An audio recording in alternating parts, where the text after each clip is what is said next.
It is a thrill. I love this show. You're telling me a big fat lie. I was hoping for funny crazy. I will get on stage on Broadway and I will reenact the rantings of Charlie Sheen one day. Think you can replace me with some other guy? Go ahead. It won't be the same. 'Tis mightiest in the mightiest. Do not bring Shakespeare into this. You're so smart. Oh, really? Well, so are you. Hi, everybody, and welcome to NSS.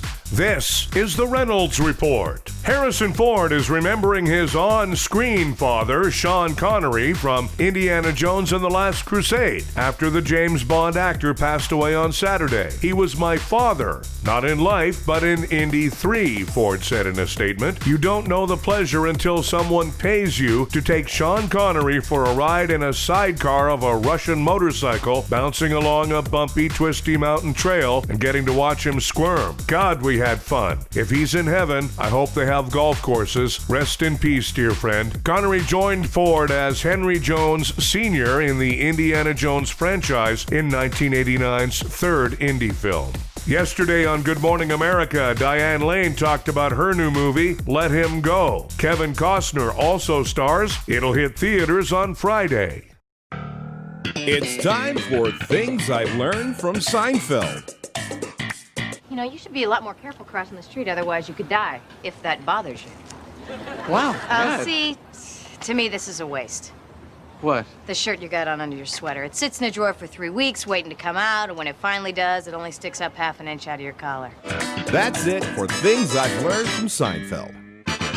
A non-scalable fence has been erected around the White House. Apparently, Trump's doctor is doing everything he can to put an end to his late-night KFC runs. At his Michigan rally, Trump introduced rapper Lil Pump as Lil Pimp. In fact, both can be used correctly.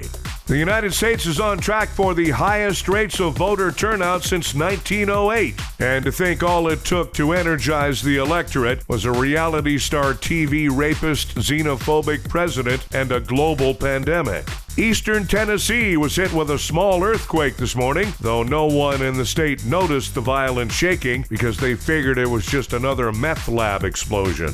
Time for Nobody Gives a F***. Today is National Sandwich Day to celebrate the birth of John Montague, 4th Earl of Sandwich, who created the world's first fast food, the sandwich. But it wouldn't be fast food without a drive-thru, and for that we have to thank Ronald McDonald, Earl of Drive-Thru. Hey, Mickey D's, nobody gives a f***.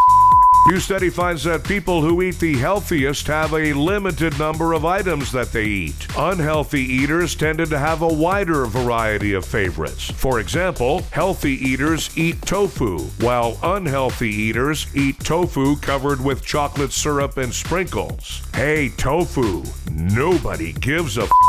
And students at a university in Bali are permitted to pay their tuition with coconuts. Coconuts are still more valuable than a philosophy degree. Hey, philosophers, nobody gives a f***. Thanks, everybody. We have a new episode of the Reynolds Report for you every weekday. Be sure to check out NSS Live starring Frank D'Angelo, Tuesdays and Thursdays for NSS Live.